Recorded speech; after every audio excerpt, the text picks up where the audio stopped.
hindi ho ba ang impresyon po na nilikha, no, ng inyong team sa amin, ng mga nagmamasid, na mahuhusay po ang inyong mga abogado, pati po ang mga public prosecutors po natin, at talaga pong gusto niyong mailahad ang kabuuan ng istorya ho dito, at yung kanya, yung modus operandi na nabanggit po kahapon. Bakit nag-aalangan pa kayo na iharap na testigo si hostile witness, si La Chica, kung mahusay naman ang mga abogado po ninyo sa usapin po ng cross-examination, dahil nga sa, kumbaga, yung pong talagang pagtumbok, no? Bagamat na i-confirm na sa testimonya nitong dalawa na napunta kay La Chica at siya ang nag-disburse, may mga paglabag na sinasabi, etc. Pero mismo po yung actual na paggamit ng pera, yung pagtatanong dito kila Ngit-Ngit, kila Belat, etc., yung mga taong yon, and of course, no, yung instruction ng Vice Presidente kung meron man.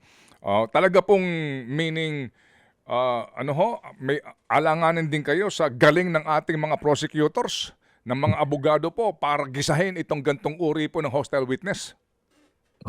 Hindi ho naman ho yun dun sa usapin ho ng kakayahan no, Manong Ted. In fact, yung kakayahan kasama dyan, yung to know when to take risks or not. No? Okay. Of course, dapat measured yung actions natin, hindi tayo padalos-dalos. No?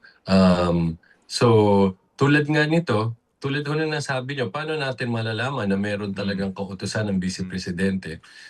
Sa ngayon, narinig na natin sa mga testigo, yung bagay na yan. No?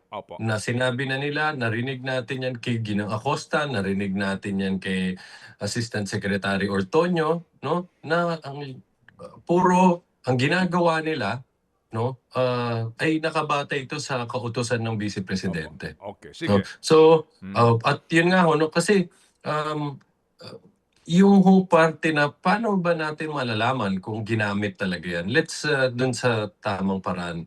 Let's remember, nag-submit ho sila ng mga liquidation documents. No? So sinasabi nila, ito ang mga pinagbigyan ng pera. No? So ang nag-abot niyan, no, supposedly, etong sila Chica. No? For example, dahil nga daw itong lahat ng pera na to, ibinigay sa kanya ni Acosta. Sige. So kung mapapakita na ho natin na hindi totoong natanggap ng mga tao na to, we don't need to hear it from La Chica. Lalo Sige na, you know, yun nga, we can't reasonably expect him to just deny without resistance and admit this. Lalo na, mapupunta siya sa alanganin. Meaning, hindi legal yung ginawa niya kung aaminin niya to. Yes sir, yes sir. Naunawaan po namin. Kaya lang ho, ako nagtatanong ng ganito nga, para lang ho to satisfy itong mga, alam nyo na, no, yung sinasabi na parang takot kayo, di ba? Parang meron kayong agam-agam, parang may mga usapin tungkol sa mga anyway. So ngayon po settled na yung ating pong isyong yang katanungan, ano ho. Pero po gusto lang ho namin makumpirma talaga na sa ngayon wala na po talagang chance, no? Hindi na ho talaga, buo na ang loob ng prosecution na hindi, kayo po nagdesisyon na hindi iimbitahan ang isang La Chica at saka po si Nolasco dito po sa Article 1 na ito. I have to clarify, Manong Ted, no? Hindi pa rin.